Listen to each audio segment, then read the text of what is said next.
Conférence en ligne de Nouveau Ciel, Nouvelle Terre, Shincheonji, témoignage sur la prophétie et l'accomplissement de l'Apocalypse, la nouvelle alliance de Dieu. L'Apocalypse de Jean est prêché dans le monde entier. Les premières et deuxièmes conférences bibliques de Nouveau Ciel, Nouvelle Terre, Shincheonji ont été données en ligne en août et septembre 2021. 30 372 personnes y ont participé dans 12 régions de Corée du Sud. Nous avons vu les réactions enthousiastes d'environ 1800 pasteurs ayant participé.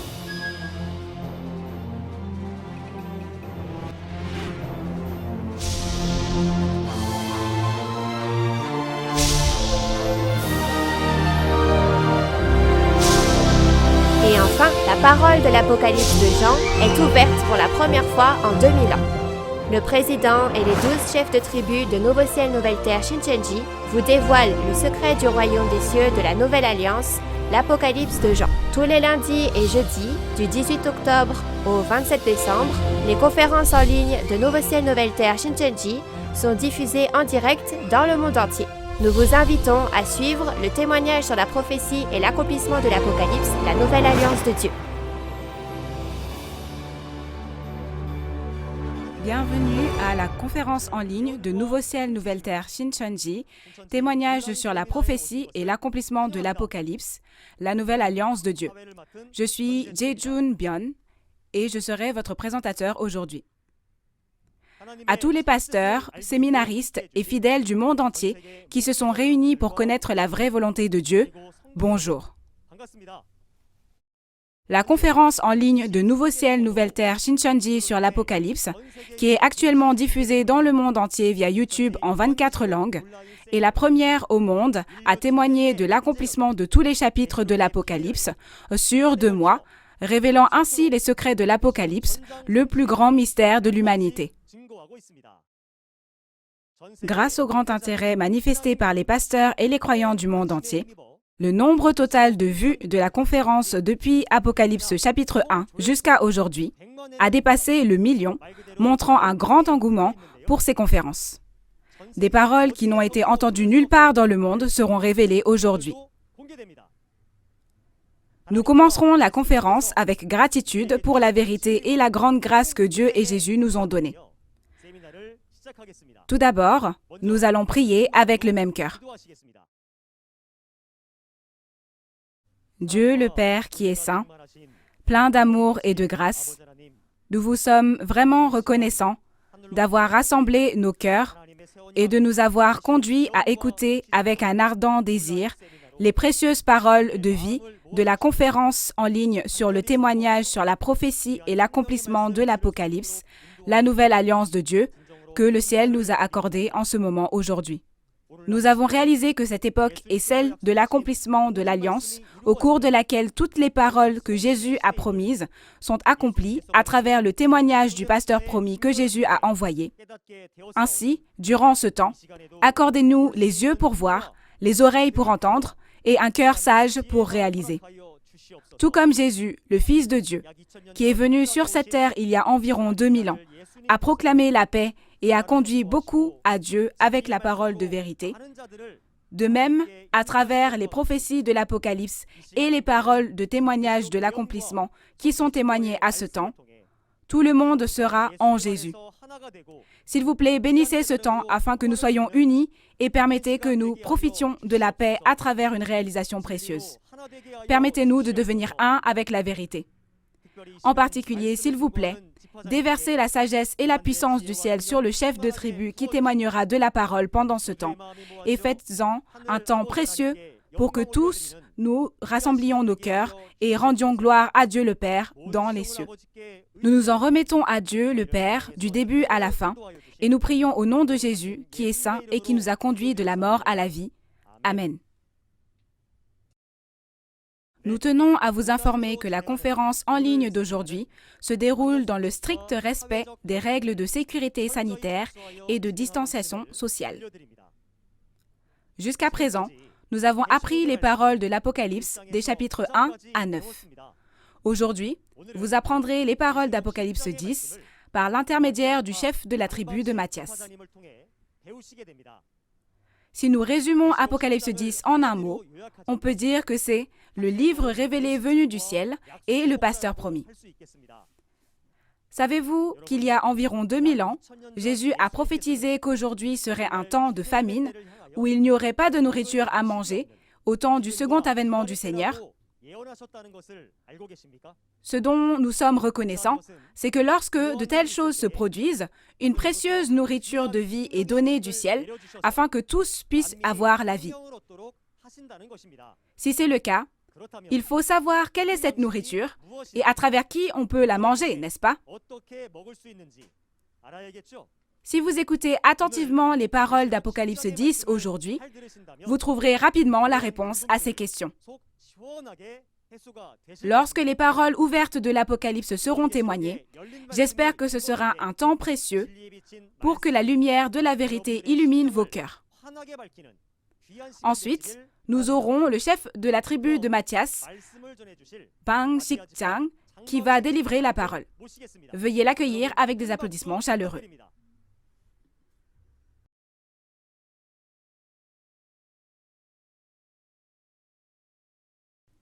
Bonjour, pasteurs, séminaristes et fidèles du monde entier.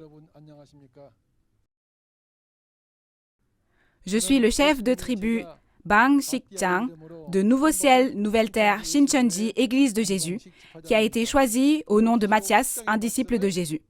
Aujourd'hui, je témoignerai des paroles d'Apocalypse 10.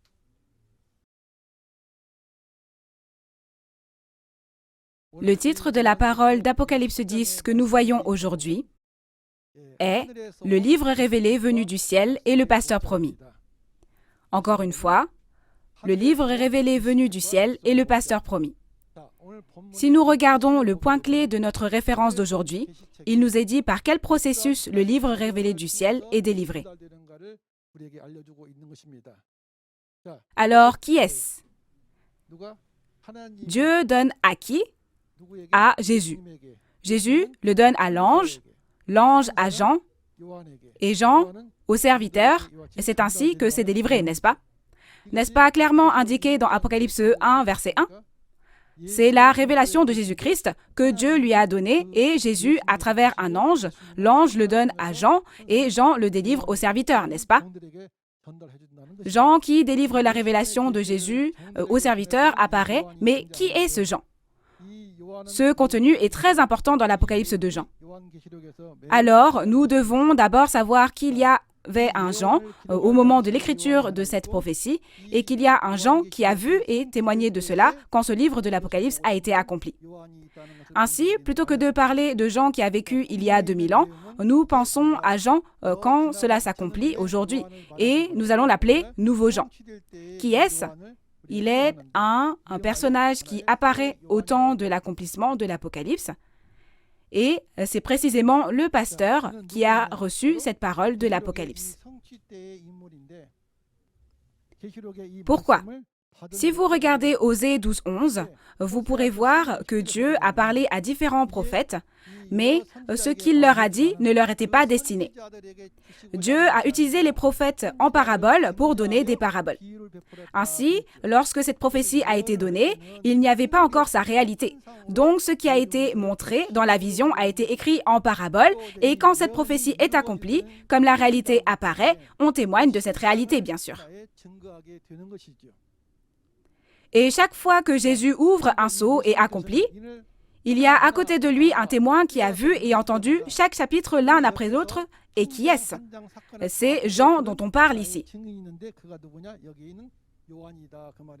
Pour résumer le contenu d'Apocalypse 10, premièrement, il y a un livre révélé venu du ciel et il y a le secret de la 7e trompette.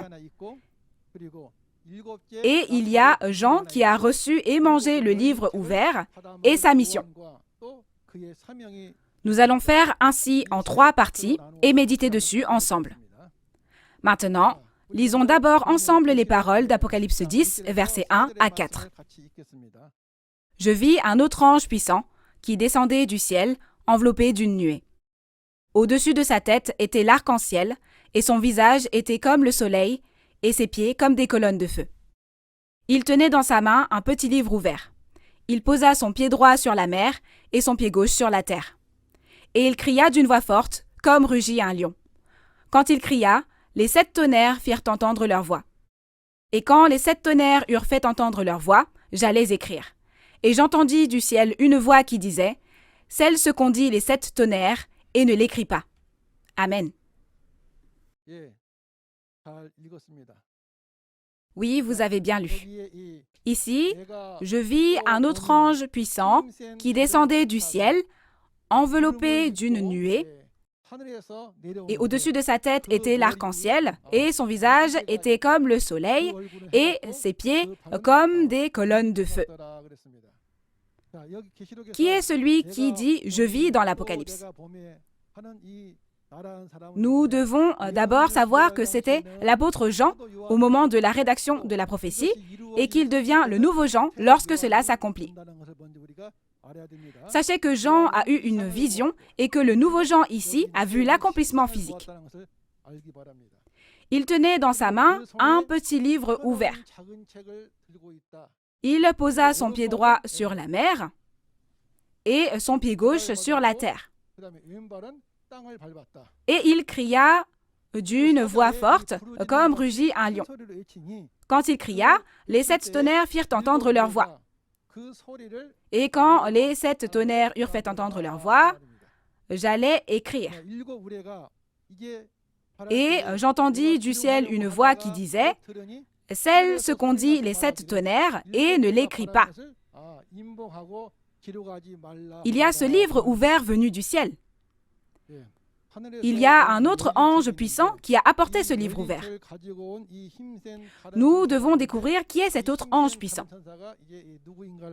Lorsque nous regardons Apocalypse 8, il y a 7 anges qui ont reçu les 7 trompettes lorsque le 7e sceau est ouvert à la fin. Et de cette manière, il faut savoir que ces 7 anges sont différents.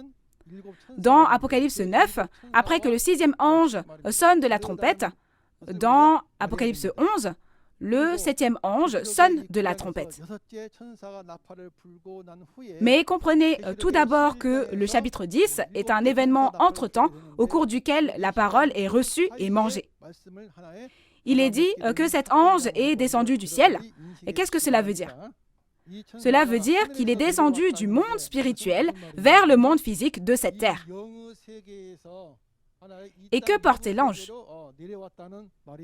Il vient enveloppé de nuées, comme on le voit ici, et être enveloppé de nuées signifie qu'il vient avec beaucoup d'esprit. Dans Exode 19 et Ézéchiel 1, nous voyons que Dieu est apparu dans les nuées. Cela signifie donc qu'il est venu avec de nombreux esprits.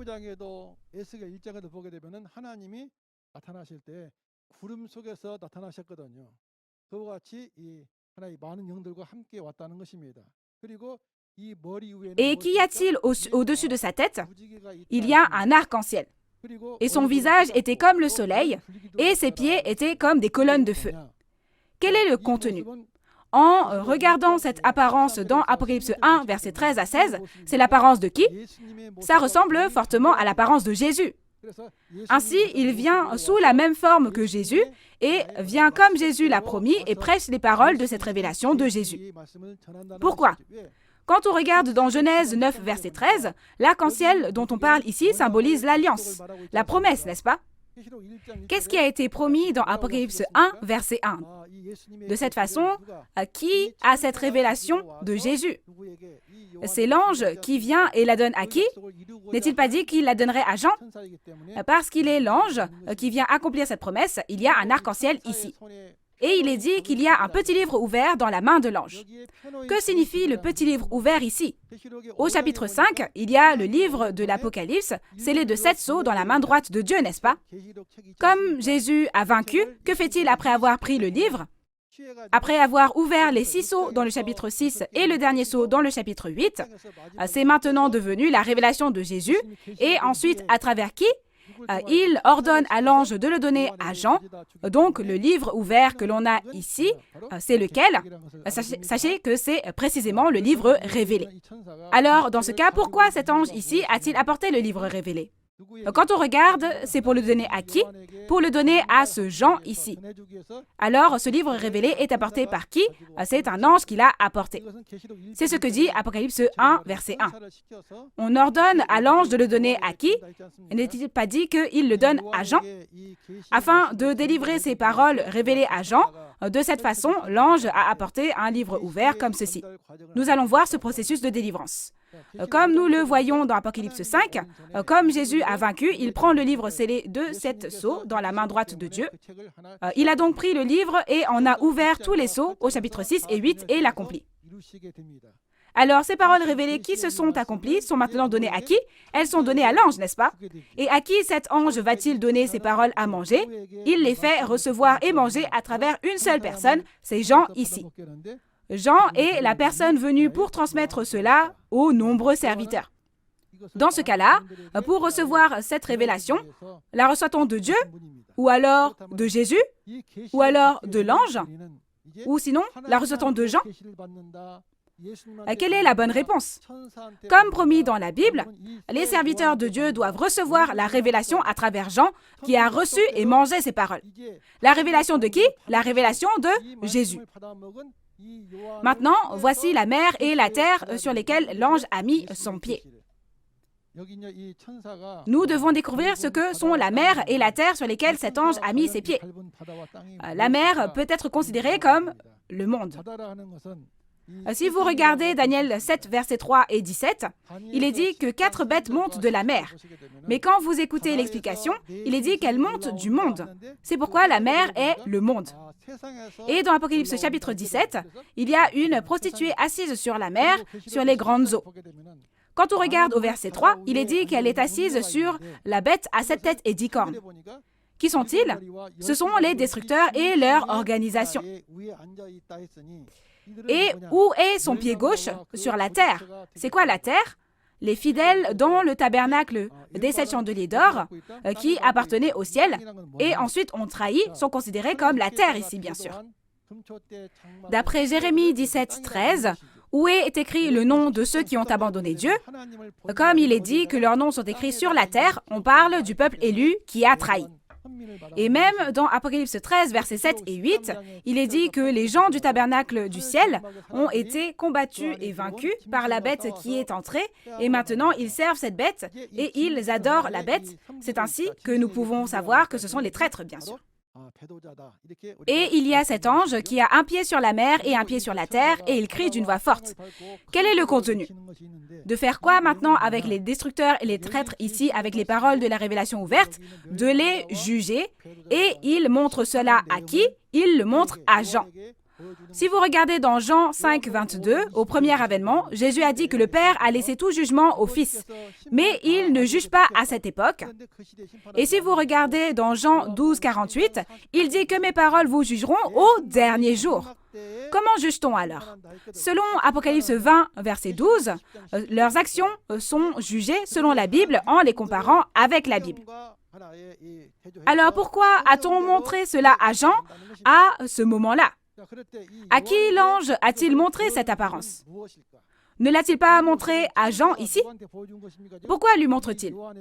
Pour que Jean fasse quoi comme il a vu?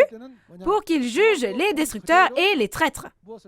Quand on regarde aussi au temps de Moïse, si nous regardons Hébreux 8, 5, il est clairement indiqué que lorsque Dieu a construit ce sanctuaire où il pourrait habiter, il l'a montré dans le ciel et l'a fait construire sur cette terre telle qu'elle. Et maintenant, j'aimerais que nous lisions Jean 5, 19. Jésus reprit donc la parole et leur dit, « En vérité, je vous le dis, le Fils ne peut rien faire de lui-même, et il ne fait que ce qu'il voit faire au Père.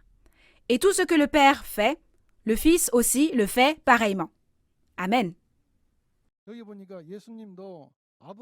Si vous regardez ici, quand il est venu, Jésus n'a-t-il pas aussi dit qu'il faisait l'œuvre de Dieu de la même manière sur cette terre, voyant ce que faisait le Père? Et maintenant ici, le jugement de la mer et de la terre, c'est-à-dire les destructeurs et les traîtres, est bien décrit dans le chapitre 16 de l'Apocalypse. Vous en apprendrez plus lorsque vous le verrez. Ici, quand les 7 tonnerres font entendre leur voix, on lui dit de ne pas écrire ces paroles, mais de les sceller. Alors, que sont ces 7 tonnerres? Les 7 esprits devant le trône de Dieu sont appelés 7 tonnerres. Dans Apocalypse 4, verset 5, il y a les 7 esprits des 7 lampes allumées devant le trône de Dieu. Apocalypse 5, verset 6 est le même contenu. Que disent les éclairs? Les mots écrits dans le livre ouvert sont le son des tonnerres et, pour le dire différemment, c'est le son de la colère et les paroles de jugement.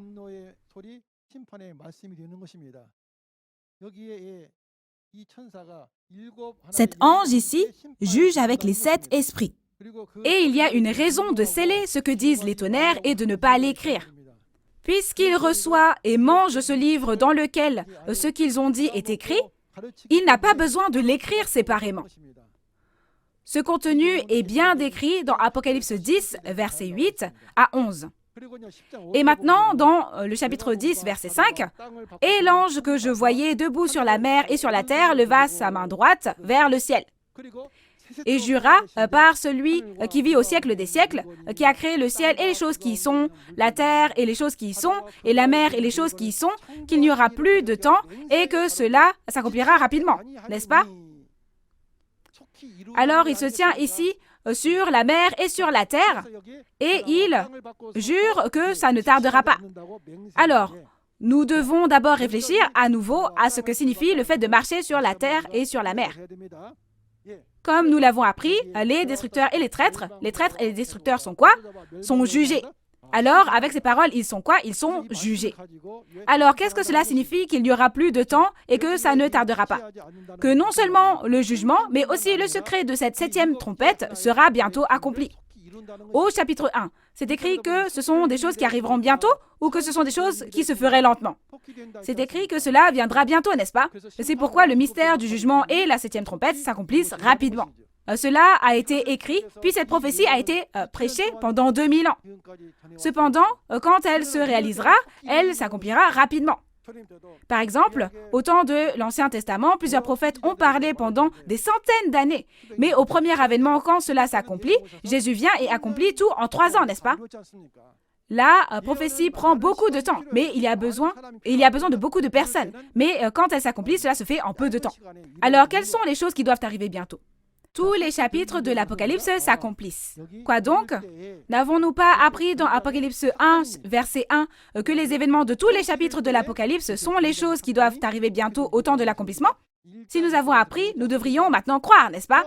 Et maintenant, voici quelque chose d'important. Oui, c'est Apocalypse 10, verset 7, bien sûr. Que se passera-t-il lorsque la trompette sonne le jour où le 7e ange sonne de la trompette? Le mystère de Dieu s'accomplit, tout comme l'évangile prêché à ses serviteurs, les prophètes. Le secret de qui? C'est le secret de Dieu, bien sûr. Alors, les hommes connaissent-ils le secret de Dieu? Si quelqu'un le sait, alors ce n'est pas le secret de Dieu, n'est-ce pas? C'est le mystère de la 7e trompette, donc j'espère que vous graverez tous le chapitre 10, verset 7 dans votre cœur. Alors, que se passe-t-il? Si on regarde le chapitre 11, verset 15, on dit que le royaume du monde est devenu le royaume de Dieu. Et alors, qu'en est-il de nous? En ce qui concerne le royaume des cieux, le royaume de Dieu, nous pensions que nous n'irions qu'en mourant. Mais le royaume de ce monde est maintenant devenu le royaume de Dieu. C'est ce qui est écrit dans le chapitre 11, verset 15. Quel royaume viendra quand le 7e ange sonnera de la trompette? Ce royaume du monde deviendra le royaume de qui? Le royaume de Dieu. Ça deviendra le royaume des cieux. Et que fera le Seigneur pour toujours et à jamais? Cela signifie qu'il régnera. Alors, si nous voulons comprendre ce contenu, regardons Genèse 6 au verset 3. Donc Dieu, au temps d'Adam, a créé les cieux et la terre et a cru en Adam qu'il avait créé et lui a donné toutes choses en héritage pour qu'il règne sur elles. Mais Adam, un homme, a quitté Dieu et suivi qui? N'a-t-il pas suivi le serpent? Dieu n'avait donc pas d'autre choix que de quitter ce monde. Et comme il est dit qu'il est parti et que la mort a régné de la même façon, comme dans Romains 5, qui règne sur la mort? C'est le diable, bien sûr. Ce Satan, le diable, a gouverné ce monde, mais quand le 7e ange sonnera de la trompette au moment de la 7e trompette, le Seigneur régnera au siècle des siècles. Combien est-ce une bonne chose, n'est-ce pas? N'est-ce pas un secret dont ce monde a vraiment besoin? Le jardin d'Éden n'était-il pas le royaume où Dieu était avec nous? Tout a été volé par le diable, mais le royaume de Dieu sera restauré et établi, donc c'est donc un secret important. Les pasteurs et les fidèles ici, vous ne le saviez pas, n'est-ce pas? Parce que nous ne le savions pas, c'est le secret de Dieu, bien sûr. Devrions-nous être offensés par cela? Nous devons être reconnaissants envers Dieu et Jésus qui nous ont fait connaître cela et envers la personne qui en a témoigné, n'est-ce pas? Et encore une chose, c'est ce que l'apôtre Paul a dit. Donc c'est 1 Corinthiens 15, versets 51 à 54. Il est dit que c'est la 7e trompette, mais c'est la 7e trompette sur 7, donc c'est quelle trompette? C'est la dernière trompette. Que se passe-t-il en ce temps-là? Les morts reviennent à la vie incorruptible. Pourquoi? Ceux qui sont morts martyrs en prêchant la parole de Dieu ont maintenant leur chair qui est corrompue et le sang aussi et tout a disparu. Mais maintenant, il est dit qu'ils vivront à nouveau en esprit et dans un corps spirituel. Et voici ce secret. Nous aussi, nous serons changés. Nous devrions mourir, nous devrions périr, mais quand la 7e trompette sonnera, le royaume de ce monde deviendra le royaume de Dieu et parce que Dieu règne, que se passe-t-il? Le mortel et le corruptible sont immortels et revêtent l'incorruptibilité. C'est extraordinaire, n'est-ce pas? Qui l'aurait su? Parce que nous ne le savions pas, c'est le secret de Dieu. Alors nous sommes reconnaissants, n'est-ce pas? Ainsi, afin de faire connaître cela, Dieu et Jésus l'ont prophétisé pendant si longtemps et l'ont accompli. C'est pourquoi il est dit, moi, Jésus, j'ai envoyé mon messager pour les églises pour vous dire ces choses. Qu'est-ce que ce contenu? Quand cette dernière trompette sonnera, la mort sera engloutie dans la victoire. Et dans 2 Corinthiens 5, verset 4, il nous est dit que par qui cette mort est-elle engloutie? Par la vie. Cela signifie que la parole selon laquelle la mort est engloutie par la vie est accomplie. Jusqu'à maintenant, la vie était engloutie par qui? Par la mort. Il y avait la mort. Mais qui détient le pouvoir de la mort? C'est le diable. C'est dit dans Hébreux 2, versets 14 et 15. Mais maintenant, puisque la mort a été engloutie par la vie, ne vivrons-nous pas éternellement à ce moment-là? C'est un secret parce que nous ne le savions pas, n'est-ce pas? Le secret de qui? C'est le secret de Dieu. Après avoir réalisé ces paroles, mon cœur a tellement tremblé et j'étais tellement excitée que je ne pouvais pas contenir tous ces sentiments. Vous avez bien fait de venir. S'il vous plaît, écoutez attentivement. Toute l'humanité, au final, Dieu souhaite qu'elle obtienne cette résurrection et cette vie éternelle. N'est-ce pas la volonté de Dieu? Jésus a dit, « Je suis la résurrection et la vie. » La vie dont Dieu parle est la vie éternelle. Jésus n'a-t-il pas dit, « Je suis le chemin, la vérité et la vie » Jésus n'est-il donc pas la vie éternelle? Toute l'humanité doit faire quoi avec le son de cette 7e trompette pour obtenir la résurrection et la vie éternelle? Il faut l'écouter à tout prix, n'est-ce pas? Mais qu'en est-il du son de cette 7e trompette? N'est-ce pas un secret? Personne ne le sait. Pourquoi? Y a-t-il quelqu'un dans le ciel, sur la terre ou sous la terre qui peut ouvrir et regarder ce livre ou pas? Il n'y a personne, bien sûr. Alors, pour entendre le son de la 7e trompette, nous devrions rencontrer le pasteur promis qui est la 7e trompette, n'est-ce pas? Plutôt que de demander à 100 ou 1000 personnes que nous ne connaissons pas, mettons de côté notre fierté maintenant, d'accord? Pourquoi? La fierté de Dieu et de Jésus ne sont-elles pas plus importantes? Aussi, nos pasteurs qui se réunissent ici doivent avoir le même état d'esprit. Il en va de même pour les fidèles. Je crois que c'est pour ça que vous êtes venus à cette conférence. J'espère que vous écouterez attentivement les prophéties de l'Apocalypse et l'accomplissement à travers cette conférence. Il faut ainsi recevoir la bénédiction de la résurrection et de la vie éternelle, n'est-ce pas? C'est exact. Pourquoi? Depuis combien d'années Dieu est-il parti? Il revient après 6000 ans. Jésus est également parti il y a 2000 ans et il revient, n'est-ce pas? Tout comme Jésus est venu au premier avènement et a dit « Je suis la résurrection et la vie ». Même aujourd'hui, je crois que ceux qui entendent ce son seront bénis lorsque cette résurrection et la vie éternelle auront lieu. Ensuite, au chapitre 10, nous verrons maintenant le verset 8. « Et la voix que j'avais entendue du ciel me parla de nouveau et dit « Va, prends le petit livre ouvert dans la main de l'ange qui se tient debout sur la mer et sur la terre. » N'a-t-on pas entendu une voix venue du ciel au verset 4 également? Alors, quand Jean a entendu ces paroles, il est allé vers l'ange et lui a demandé le petit livre. L'ange lui a dit, « Prends-le et avale-le. Il sera amer à tes entrailles, mais dans ta bouche, il sera doux comme du miel. » Qui ça? Jean prit le petit livre de la main de l'ange et le mangea. Et il était aussi doux que du miel dans sa bouche. Et on lui dit que ce sera amer dans ses entrailles. Si c'était le goût physique, ça deviendrait sucré et amer dans sa bouche. Mais en regardant ici, c'est doux comme le miel dans sa bouche et amer dans ses entrailles. Alors j'aimerais que vous écoutiez le secret à ce sujet aussi. Alors, c'est le pasteur promis qui a pris le livre ouvert et l'a mangé. Quel est le titre? Il y a le livre révélé venu du ciel et la personne qui a reçu et mangé le livre révélé, qui a reçu la promesse et l'a mangé. Donc, il est le pasteur promis, n'est-ce pas? Tout comme Jésus qui a reçu la révélation de l'Ancien Testament au premier avènement, il était le pasteur promis de l'Ancien Testament. Alors aujourd'hui, nous devons savoir et croire que cette personne qui a reçu et mangé la révélation du Nouveau Testament est le pasteur promis du Nouveau Testament. Alors, Jean a reçu les livres et l'a mangé. Mais comment l'a-t-il reçu? N'a-t-il pas entendu une voix dans le ciel? Et qui appartient à cette voix? C'est la voix de Dieu, bien sûr. Vous vous souvenez de l'illustration de tout à l'heure, n'est-ce pas? Alors il y a Dieu, puis ensuite Jésus, et maintenant ici il y a un ange, n'est-ce pas? Ça c'est quoi? C'est le monde spirituel. C'est le ciel où Dieu se trouve. C'est la voix de qui? La voix de Dieu. Pourquoi? Dieu n'a-t-il pas écrit ces paroles? Donc, il a dû entendre la voix de Dieu. Ensuite, il va faire quoi avec le livre ouvert? Vous devez savoir que c'est le livre révélé que Jésus a ouvert en ouvrant les seaux. Il a pris et mangé le petit livre, bien sûr. Pourquoi est-ce un petit livre?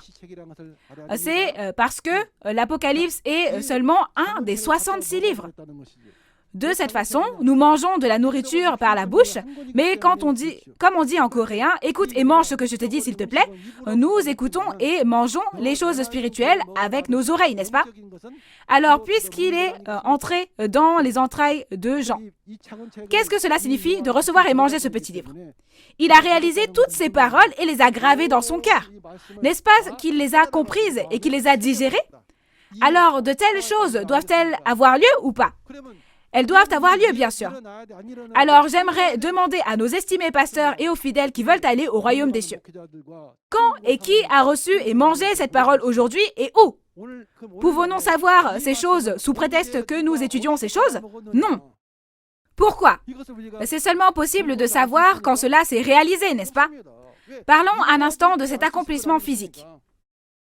Au début des années 1980, à Indogon, dans la ville d'Anyang, province de Gyeonggi, en République de Corée. Il y a un mont de prière là-bas. Sur ce mont de prière, il a reçu ce livre d'un ange et l'a mangé. Qui? Nouveau Jean. Chers auditeurs, vous aussi, vous pouvez l'écouter et venir visiter cet endroit aussi si vous en avez l'occasion, car nous ne parlons pas de choses qui n'existent pas. Maintenant, quand il est entré dans sa bouche, c'était aussi doux que du miel. Pourquoi? Personne ne connaissait les secrets de Dieu, mais maintenant il les connaît. Donc il a dû être très heureux, n'est-ce pas? Ce doit donc être la joie de réaliser la parole secrète du royaume des cieux, et c'est ce que ça signifie. Si vous regardez le livre d'Ézéchiel dans l'Ancien Testament, personne ne le connaissait parce que l'Ancien Testament était scellé. Mais quand il prend le livre ouvert et le mange, Ézéchiel dit que ça a quel goût? Il dit que c'était comme du miel. C'est la même chose. Mais maintenant, quoi? On dit que c'est amer dans ses entrailles, n'est-ce pas? C'est comme quand on dit en coréen « ça me donne mal au ventre », quand quelque chose est difficile. Pourquoi? Après avoir réalisé, quand il y pense, il y a tant d'épreuves à traverser que cela le tourmente, bien sûr. Pourquoi cela? Il y a 80 églises branches appartenant aux 7 messagers qui ont travaillé dans la main de Jésus. Essayez d'aller leur dire, vu que vous avez fait ça et ça, vous êtes les traîtres. Est-ce qu'ils vont juste rester de marbre? À l'époque, il y avait 80 églises branches et 7000 fidèles. Ensuite, ces destructeurs de la mer ici sont des pasteurs célèbres en Corée, que l'on reconnaissait simplement en prononçant leur nom de famille. Tout le monde religieux les respecte, mais si vous leur dites qu'ils sont les destructeurs et les pasteurs du diable parce qu'ils ont fait telle et telle chose, vous laisseront-ils tranquilles? Donc, on dit que lorsque c'est entré dans ses entrailles, c'est devenu amer, n'est-ce pas? À quel point ça a dû être difficile. Donc nous aussi comprenons un peu son cœur et nous aussi, j'aimerais que nous puissions y participer tous ensemble, même si nous arrivons tard. Tout comme le nouveau Jean d'aujourd'hui a reçu et mangé le livre ouvert, révélé et l'a prêché, Dieu a aussi prophétisé et envoyé tel quel un pasteur promis, comme vous le savez bien, dans l'Ancien Testament. C'est comme ça qu'on a pu savoir. Maintenant, si vous regardez Ésaïe 29, 9 à 14 de l'Ancien Testament, il est dit que toutes les prophéties de l'Ancien Testament sont scellées, de sorte que les savants comme les ignorants, personne ne peut les lire. De leur bouche, ils crient « Seigneur, Seigneur », mais leur cœur est loin de Dieu, et résultat, par les commandements de qui? Ils enseignent tous seulement avec les commandements des hommes. Cependant, Dieu a prophétisé qu'il ferait des prodiges et des miracles. Mais où est la réponse? Dans le livre d'Habakkuk, si nous regardons le chapitre 2, versets 2 et 3, il est dit que toutes les prophéties de l'Ancien Testament ont forcément un temps déterminé, un temps pour s'accomplir. Cependant, dans Ézéchiel 1, 2 et 3, lorsque le peuple élu de Dieu était retenu captif, Dieu est venu sur une nuée et a choisi une personne, Ézéchiel. Il le choisit et lui dit d'aller prêcher au peuple rebelle d'Israël. En disant cela, il ouvre le livre, et donc ce livre en rouleau était l'Ancien Testament qui était ouvert, n'est-ce pas? Mais ce sont des lamentations, des cris et des fléaux, des paroles de jugement, n'est-ce pas? Il lui dit « Va, prends, mange et prêche ceci au nom de Dieu. Même s'ils sont un peuple rebelle, va leur dire qu'ils écoutent ou non. » Ces paroles sont la réponse, vous voyez. Mais quand cela a-t-il été accompli? Pas à l'époque d'Ézéchiel, mais combien d'années après? 600 ans après. Dieu qui a parlé à Ézéchiel a parlé à qui? Il est venu à Jésus. Il est venu à Jésus, et ce sont les paroles de Matthieu 15, verset 24. Je n'ai pas été envoyé ailleurs, mais vers le peuple rebelle d'Israël, le peuple de Dieu qui s'est égaré loin de Dieu. C'est pourquoi qui? Jésus a reçu la parole comme Ézéchiel et l'a prêchée. C'est ce que ça signifie. Pourquoi est-ce important? Si vous regardez Matthieu 11, verset 27, il est dit que vous ne pouvez connaître Dieu que lorsque vous recevez la révélation selon le Fils et le souhait du Fils. Selon Jean 17, verset 3, la vie éternelle, c'est de connaître le vrai Dieu et celui qui l'a envoyé. Mais les gens disent, aimez-vous la vie éternelle? Je déteste ça. Cette vie éternelle, c'est ce que Dieu a promis et ce que Jésus a promis. Cependant, les gens de cette époque ont rejeté ces choses sous prétexte que c'était différent de leur contenu et ont tué Jésus. Alors Jésus a versé son sang et a fait une nouvelle alliance. Nous verrons donc le pasteur promis du Nouveau Testament. Dans Apocalypse chapitre 5, il y a un livre dans la main de Dieu, scellé de 7 sceaux, et personne dans le ciel, ni sur la terre, ni sous la terre ne le connaissait. En regardant Apocalypse 10, qu'a-t-il fait dans Apocalypse 6 et 8? Il a ouvert le livre en ouvrant les sceaux et il choisit un pasteur et lui donne la parole. Alors, cette parole s'applique-t-elle également à ce Jean il y a 2000 ans? Non, bien sûr. Puisque c'est une prophétie, ne nous est-il pas dit de croire quand elle s'accomplira? Combien d'années se sont écoulées depuis cela? Environ 2000 ans se sont écoulés, environ 2000 ans. Maintenant, ces choses s'accomplissent et c'est le pasteur promis du Nouveau Testament, le nouveau Jean, qui apparaît, bien sûr. Maintenant, Jésus dit dans Apocalypse 22, verset 16, « Moi, Jésus, j'ai envoyé mon messager dans les églises pour qu'il vous témoigne de ces choses. » Dieu et Jésus témoignent-ils directement? Non, n'est-ce pas? C'est Apocalypse 22, verset 16. « Moi, Jésus, j'ai envoyé mon ange pour vous attester ces choses dans les églises. » Pourquoi? Parce que les églises ne savent pas. De qui est cette révélation? C'est la révélation de Jésus. Alors, s'il était dit que nous pouvions obtenir le royaume des cieux et la vie éternelle par la révélation de Jésus au premier avènement, aujourd'hui, qui reçoit cette révélation de Jésus? N'est-elle pas entrée dans Jean, qui avait reçu la parole révélée? C'est seulement à travers ce Jean, comme dans Matthieu 11, au verset 27, que nous pouvons recevoir la révélation de Jésus, n'est-ce pas? Si vous recevez la révélation et apprenez ces choses, comme dans Jean 17, verset 3, nous connaîtrons le vrai Dieu et Jésus est celui qui l'a envoyé et nous entrerons dans la vie éternelle, n'est-ce pas? Vous n'aimez pas ça? Il n'y a pas besoin de ne pas aimer ça, n'est-ce pas? Pourquoi? C'est une promesse de Dieu et de Jésus. Alors, qui est la personne que toute l'humanité doit rencontrer? C'est nouveaux gens, ça veut dire. Tout comme lors du premier avènement, la personne que toute l'humanité devrait rencontrer était Jésus. Pourquoi devons-nous le rencontrer? Comme vous le savez, ce nouveau Jean a reçu et mangé le livre ouvert révélé. Maintenant, où sont les paroles révélées de Jésus? Elles sont entrées dans le ventre de ce Jean, n'est-ce pas? Jésus a pris ce qui était dans la main de Dieu, a ouvert les seaux et a envoyé un ange. Et où? Elles sont entrées dans le ventre de Jean, n'est-ce pas? Donc, qui peut dire quoi que ce soit? Alors, évidemment, pour rencontrer cette révélation, nous avons besoin du nouveau Jean qui a reçu et mangé ces paroles. Donc, les paroles de cette révélation sont dans ce ventre et on dit que la personne est un récipient. Dans ce cas, quelle est la parole qui sortira de la bouche de cette personne? C'est la parole révélée, n'est-ce pas? Pourquoi? S'il y a des kakis dans ce bol, des kakis en sortiront. Tout comme s'il y a une poire dans ce bol, une poire en sortira. Donc, comme il a reçu et mangé la parole révélée, s'il ouvre la bouche, la parole révélée en sortira, bien sûr. Et dans Apocalypse 22, verset 16, il est le porte-parole de Jésus. Jésus ne l'a pas délivré directement, mais il a choisi un messager pour le délivrer, n'est-ce pas? Tout comme Dieu est venu à Jésus au premier avènement et a prêché la parole de Dieu à travers la bouche de Jésus. Et dans Matthieu 25, il y a des vierges sages et des vierges folles. Ceux qui ont préparé des lampes et de l'huile comme les vierges sages accueillent Jésus, n'est-ce pas? À ce propos, vous apprendrez comment préparer l'huile et la lampe dans la prochaine leçon sur l'Apocalypse chapitre 11.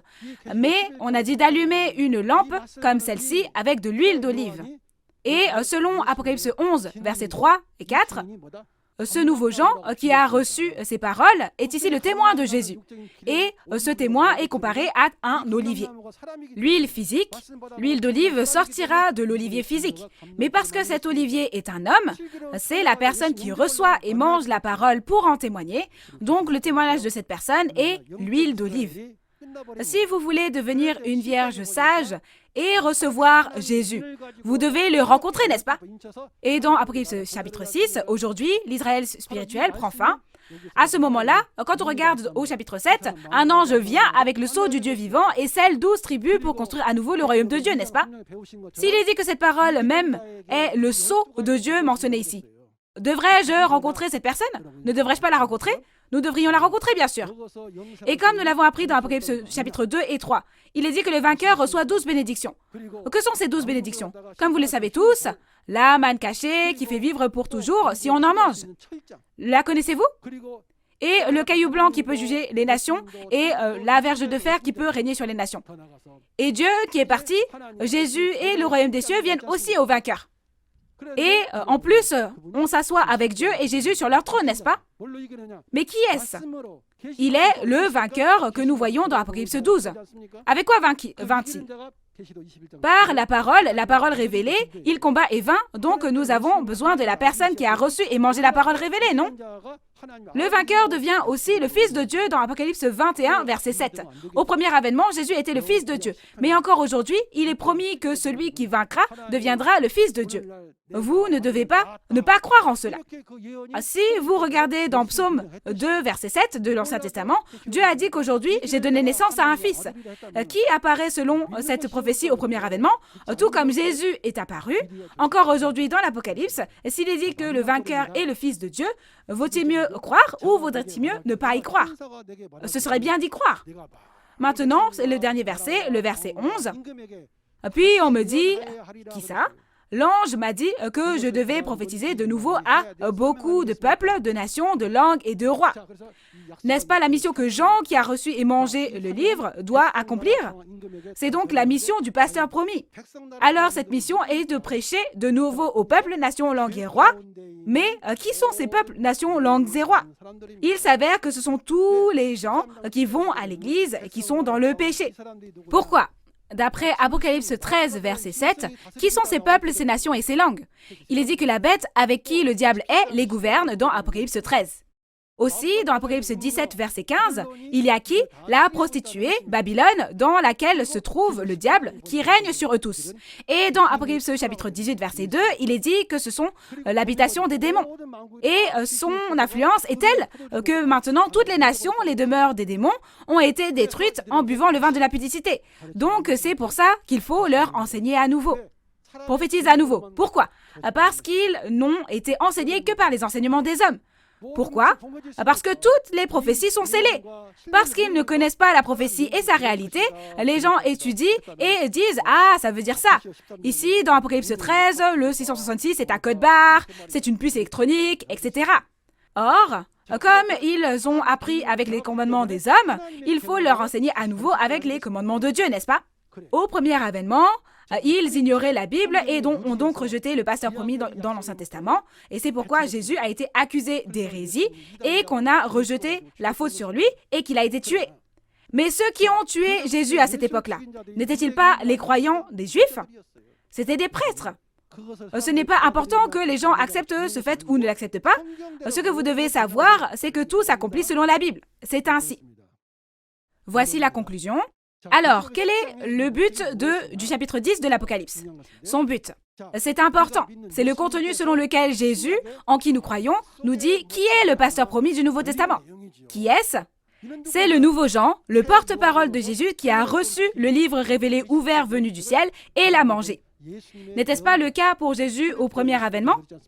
Dans Jean 14, versets 9 et 10, lorsque Philippe a demandé à voir le Père, n'a-t-il pas dit « Le Père est en moi » Ainsi, tout comme Jésus était le porte-parole de Dieu, parce que les paroles de Jésus étaient les paroles de Dieu, aujourd'hui, le nouveau Jean ici est le porte-parole de Jésus qui reçoit et prêche les paroles de Jésus. Et il est dit que toutes les bénédictions seront données à celui qui vaincra. Dans Deutéronome 28, il donnera tout à celui qui vaincra, et celui qui perdra, perdra tout. C'est lui qui a vaincu et combattu et vaincu le groupe du dragon et est devenu un avec Jésus et a fondé le nouveau royaume de Dieu, les 12 tribus, le nouveau royaume de Dieu. Il est dit que Dieu et le royaume des cieux viendront à cet endroit. À qui ça? Parce qu'ils ont fait une promesse, Dieu et Jésus ont fait la promesse. Alors nous, cette personne qui a reçu et mangé le livre ouvert, est le porte-parole de Jésus et témoigne de ce qu'il a vu et entendu et a combattu et vaincu le groupe du diable et est devenu un avec Jésus et a fondé le nouveau royaume de Dieu, les 12 tribus. Alors, ne devrions-nous pas la rencontrer à tout prix, cette personne?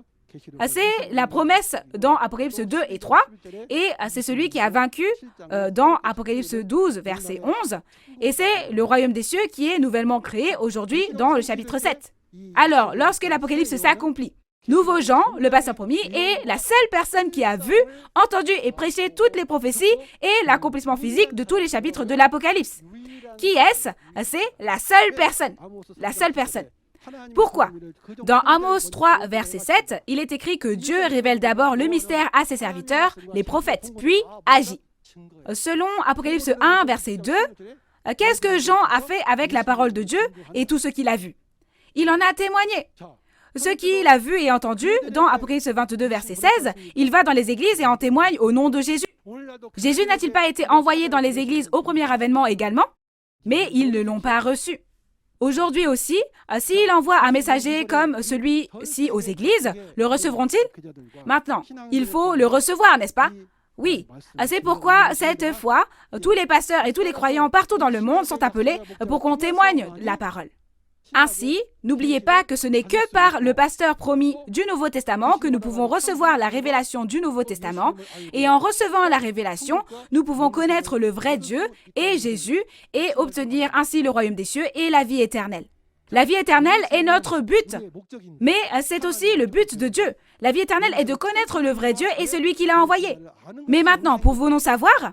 Il est dit dans Matthieu 11, 27 que seuls ceux qui ont reçu la révélation de Jésus peuvent connaître la révélation. Mais qui a reçu la révélation de Jésus? C'est le nouveau Jean, bien sûr. Alors, qui a donné cette révélation à qui dans Apocalypse 1, verset 1? Quelqu'un est envoyé à Jean. À qui?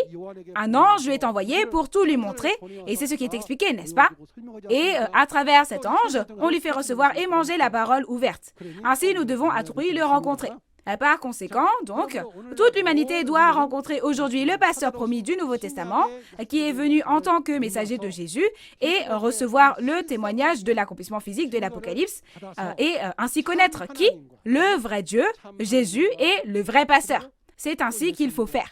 Chers fidèles et chers pasteurs, même si c'était à cause de leur ignorance au temps du premier avènement qu'ils avaient agi de la sorte, j'espère que vous réaliserez l'œuvre de son retour aujourd'hui et deviendrez le propriétaire du secret que vous avez reçu. Et pour les pasteurs, quel est l'objectif? Ne s'agit-il pas d'essayer d'être sauvés afin que nous puissions aller au royaume des cieux ensemble en enseignant bien les fidèles? Lorsque nous lisons les paroles de l'Apocalypse, il est dit que ceux qui ajoutent ou retranchent à l'Apocalypse ne pourront pas entrer dans le royaume des cieux et seront maudits. J'espère donc que nous pourrons tous devenir un et entrer dans le royaume des cieux sans ajouter ni retrancher aux paroles de l'Apocalypse. Nous pouvons entrer dans le royaume des cieux en étant nés de la semence de Dieu et en étant sauvés par le sang de Jésus. Alors nous allons clamer « We are one ». Nous sommes un. Merci d'avoir écouté attentivement.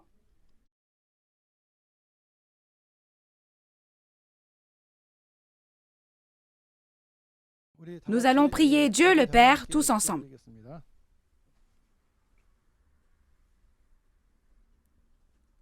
Dieu le Père, envers qui nous sommes très reconnaissants. Aujourd'hui, comme promis dans la Bible, les paroles du chapitre 10 de cet Apocalypse, moi qui ne suis rien et ai reçu à travers ce nouveau Jean, j'ai témoigné de la prophétie et de l'accomplissement physique de la parole. Père, s'il vous plaît, ouvrez le cœur des pasteurs, des séminaristes et des croyants du monde entier qui ont écouté la parole d'aujourd'hui. Faites-leur connaître le vrai Dieu, Jésus, et le vrai pasteur à travers cette révélation de Jésus, afin qu'ils puissent tous entrer dans le royaume des cieux et la vie éternelle. S'il vous plaît, guidez-nous. Merci en particulier d'aimer nos pasteurs, afin qu'ils puissent bien comprendre la parole et la partager avec les fidèles, afin qu'ils puissent entrer ensemble dans le royaume des cieux. Que votre grâce et votre amour infini remplissent chacun de ceux qui entendent cette parole. Nous avons cru et prié toutes ces paroles au nom de Jésus. Amen. Que peut bien être la 7e trompette pour que ce soit un secret? C'est le merveilleux mystère de Dieu selon lequel les morts ressuscitent incorruptibles et que nous, qui y vivons, serons également transformés pour atteindre la vie éternelle. Jésus n'a-t-il pas dit dans Matthieu 25 que seule une vierge sage qui a déjà préparé la lampe et assez d'huile peut accueillir l'époux Jésus? Qu'est-ce que ceux qui sont dans le monde des ténèbres doivent préparer pour rencontrer l'époux Jésus? C'est de l'huile d'olive. Lorsque cela s'accomplit, la réalité apparaît. Vous devez graver cela dans votre cœur et vérifier si cela s'est vraiment produit ainsi ou non, n'est-ce pas? Lundi prochain aussi, le même chef de la tribu de Matthias prêchera les paroles d'Apocalypse chapitre 11. Apocalypse 11 parle des 2 témoins et de la 7e trompette, et l'horaire est le même à 10 heures du matin. Nous espérons que vous assisterez à ce temps de grâce pour connaître la précieuse parole et volonté de Dieu. L'Église de Nouveau Ciel, Nouvelle Terre Shincheonji peut témoigner de la parole de l'Apocalypse avec assurance, car il y a un pasteur promis qui a reçu et mangé la parole révélée ouverte.